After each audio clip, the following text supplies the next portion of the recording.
paix sur vous. Petite vidéo pour ce carême 2025, voilà, qui commence bientôt. Qui commence donc le lundi 3 mars, donc pour les églises catholiques et orthodoxes, donc orientales, et le 5 mars, du coup, donc pour l'église romaine latine. Du coup, je vous partage la lettre donc, de notre patriarche maronite. Petite précision, nous sommes bien des catholiques, nous avons bien le pape, mais juste après le pape, donc, nous avons un patriarche, comme quoi on peut être catholique et avoir un patriarche. Du coup, je vous lis cette lettre pour le carême 2025. Donc, nous sommes tous appelés à jeûner pendant le carême, à l'exemple du Seigneur Jésus, qui jeûna 40 jours et 40 nuits et eut faim, dans Matthieu chapitre 4, verset 2. Cette marche collective de 40 jours repose sur 3 piliers essentiels, le jeûne, la prière et l'aumône, qui sont donc complémentaires et interdépendants. Le jeûne consiste à s'abstenir de nourriture de minuit à midi en signe de pénitence, d'humilité et de regret des péchés véniels et mortels avec la confession de ces derniers. Ainsi, le pénitent se renouvelle et commence une nouvelle vie.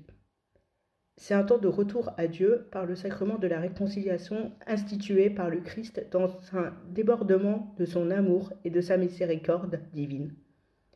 Il s'agit d'une nouvelle naissance où la vie ancienne, marquée par le péché, est effacée.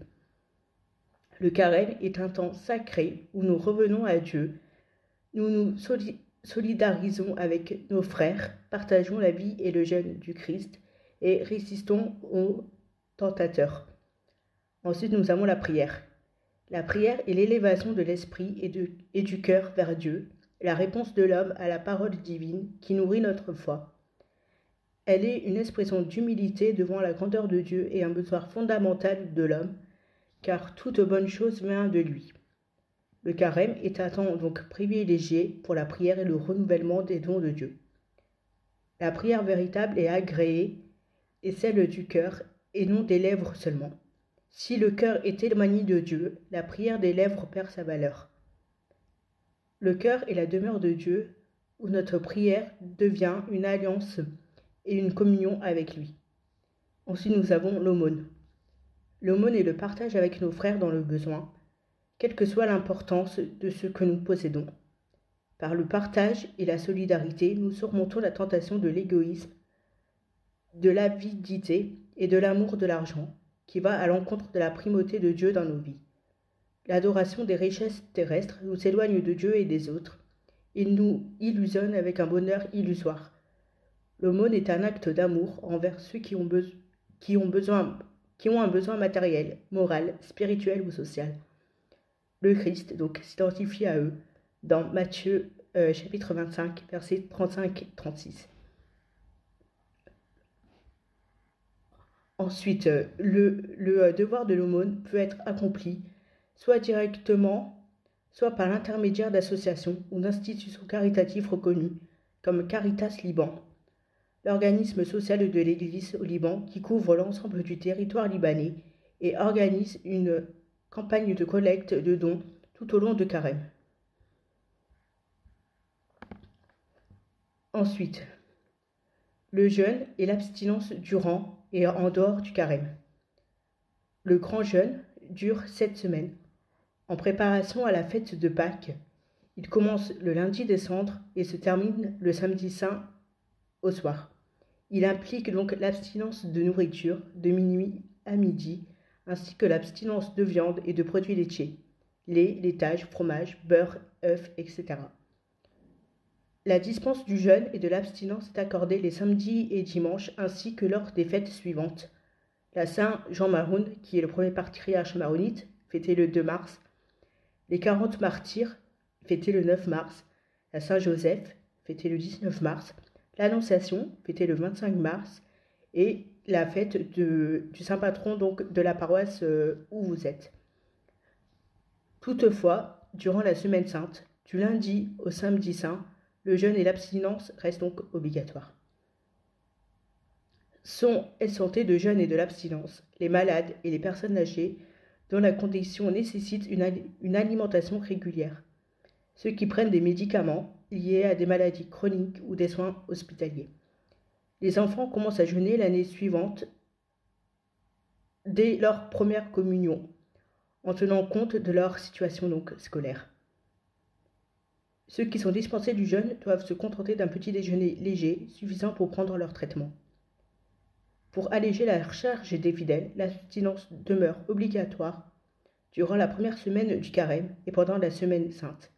Mais ceux qui ne peuvent pas la respecter doivent compenser par des œuvres donc de charité et de miséricorde. L'abstinence est également pratiquée lors des 3 autres périodes donc de l'année, et nous avons limité chacune d'elles à 1 semaine en vertu de l'autorité qui nous est conférée. C'est donc l'abstinence des saints apôtres Pierre et Paul et des 12 apôtres, donc du 21 au 28 juin, celle de l'Assomption du 8 au 14 août, et ceux de Noël du 16 au 24 décembre. L'abstinence du vendredi est maintenue toute l'année, sauf lors des vendredis, donc de la présentation de Jésus au temple de février, la Saint-Jean-Maroun le 2 mars, donc la Saint-Joseph le 19 mars, l'Annonciation le 25 mars, Saint-Pierre et Paul le 29 juin, l'Assomption le 15 août, la décollation de Saint Jean-Baptiste le 29 août, la Nativité de la Vierge Marie donc le 8 septembre, l'Exaltation de la Sainte Croix le 14 septembre, l'Immaculée Conception le 8 décembre, Noël 25 décembre, la fête du Saint Patron donc de chaque paroisse et la fête du Sacré-Cœur de Jésus. Concernant le jeûne donc Eucharistie, il s'agit de l'abstinence de toute nourriture légère par les prêtres et les fidèles en préparation à la communion eucharistique, au moins 1 heure avant le début de la messe. Nous rappelons également l'importance de conserver un état de grâce, d'avoir une tenue décente, de garder le recueillement et de se préparer intérieurement à recevoir le Christ sous espèce du pain et de vin. Pour conclure, le carême est un temps favorable de renouveau spirituel et humain, nourri donc par le jeûne, la prière et l'aumône, ainsi que par la repentance et la réconciliation.